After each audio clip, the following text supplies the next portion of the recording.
Telugu digital media network లో political కేటగిరీలో number 1 కేవలం 72 గంటల్లో 1,50,00,000 వ్యూస్ పైగా పాపులర్ టీవీ నెట్వర్క్. మీ పేరండి? నా పేరు ఎల్లయ్య అండి. ఏం చేస్తారండి? నేను హెల్త్ డిపార్ట్మెంట్లో జాబ్ చేస్తాను, కాంట్రాక్ట్ జాబ్ చేస్తాను. ఇప్పుడు తెలంగాణలో అసెంబ్లీ ఎన్నికలు అయిపోయినాయి, ఇప్పుడు వచ్చేది పార్లమెంట్ ఎన్నికలు. ఏ పార్టీ గెలిచే అవకాశం ఉంది? మళ్ళీ రాహుల్ గాంధీ వర్సెస్ మోడీ. ఈసారి అయితే బీజేపీకి మొగ్గు ఉందండి.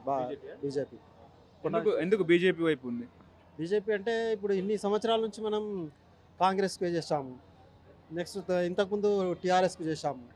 అవన్నీ కొద్దిగా ఏమి పనులు జరగలే అంత మాత్రం.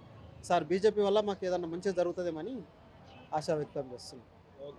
ఇప్పుడు ఇక్కడ కొండ విశ్వేశ్వరరెడ్డి గెలిచే అవకాశం ఉందా? పక్కా ఉంది, 100%. కొండ విశ్వేశ్వర దూరం పక్కా 100% గెలవచ్చు. ఎందుకు గెలవాలంటారు కొండ విశ్వేశ్వరరెడ్డి? అంటే కొద్దిగా ఆయన సోషల్ సర్వీస్ ఎక్కువ చేస్తుంటాడు, కొన్ని ట్రస్ట్లు అవి ఇవని కొద్దిగా పేదవాళ్ళకి ఎక్కువ చూస్తాడు, కాబట్టి ఆయన గెలిచే అవకాశం బాగుంది. ఇప్పుడు మోడీ పరిపాలన ఎట్లా ఉంది? మోడీ పరిపాలన బాగుందా? బాగుందండి, చాలా బాగుంది. దేశ రక్షణ విషయం కానివ్వండి, లేకపోతే ఆర్టికల్ 370 రద్దు కానివ్వండి, చాలా బాగుంది. ఆయన ప్రతి ఏ పని చేసినా కూడా చాలా బాగుంది. రైల్వే, మేము జనరల్గా రైల్వేలో వస్తుంటాము, రైల్వే ట్రైన్స్ మాకు ఇంతకుముందు ఉండకుండే, ఇప్పుడు చాలా ట్రైన్స్ అయిపోయినాయి. మాకు వస్తున్నాం పోతున్నాం ఎనీ టైం విధంగా. ట్రైన్స్ కూడా చాలా పెంచేశాడు ఆయన. ప్లాట్ఫారాలు అవన్నీ కూడా నీట్గా చేసేసినాడు, అంటే స్వచ్ఛ భారత్ లాగా. సోషల్ ఇప్పుడు అయోధ్య నిర్మాణము, రాముని విగ్రహ ప్రతిష్టాపన మీరు చూసారా? అంటే అక్కడ పోయి అయితే చూడలేదు, టీవీలలో చూసాము. అదొక గొప్ప కార్యక్రమం అండి, అది చాలా మంచి కార్యక్రమం.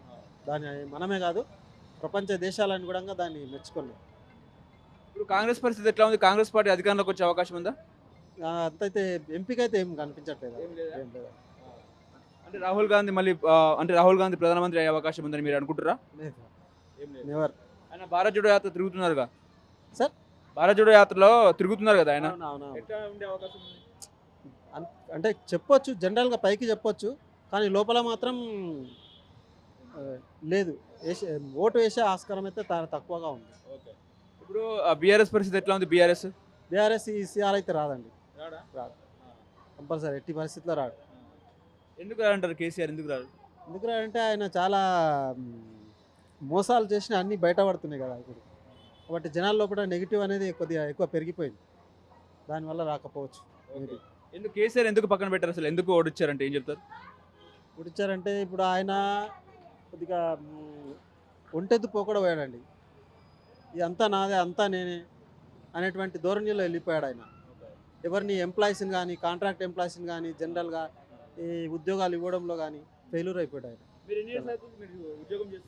నేను ఇంచుమించు 15 ఇయర్స్కి వస్తుంది. కాంట్రాక్ట్ ఏం చేయలే, జీతాలు కూడా పెంచలే, ఏం చూడలే అసలు ఆయన. ఓవరాల్గా బీజేపీకి ఎన్ని సీట్లు వచ్చే అవకాశం ఉంది దేశవ్యాప్తంగా? బీజేపీ కాండి రావచ్చండి, 400 వరకు ఇంచుమించు రావచ్చు. పక్కా ప్రజలందరూ బీజేపీ వైపే ఉన్నారా? 100% ఉన్నారండి.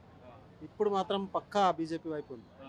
అంటే హిందూ మతం మీద మీ అభిప్రాయం ఏంటండి? హిందూ మతం మీద అంటే మన ప్రపంచ దేశాలలో హిందూ అనేటువంటిది ఒక ఇదైపోయిందండి. మన దేశమే కాదు, ప్రపంచ దేశాలు కూడా మన యొక్క హిందూ మతాన్ని స్వీకరిస్తున్నాయి, అనుసరిస్తున్నాయి, వాటిని మెచ్చుకుంటున్నారు. పక్కా రావచ్చు.